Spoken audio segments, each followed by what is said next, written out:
What's up everyone? Welcome to the video. Today we're going to take a look at how to change the battery in this Kia Sportage remote key fob.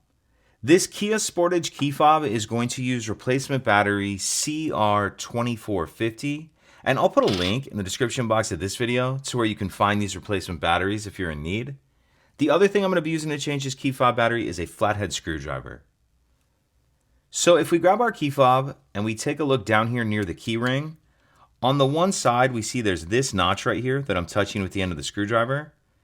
So what I'm going to do is take my screwdriver, put it in the notch like that, and then just pry up on that back cover. Once we get the back cover off, we see our battery right here.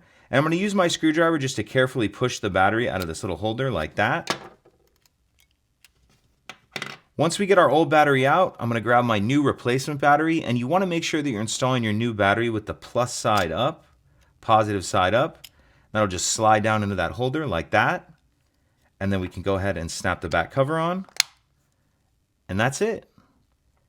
If you could take a second to like and subscribe, it helps us out, and I'd appreciate it. Thank you.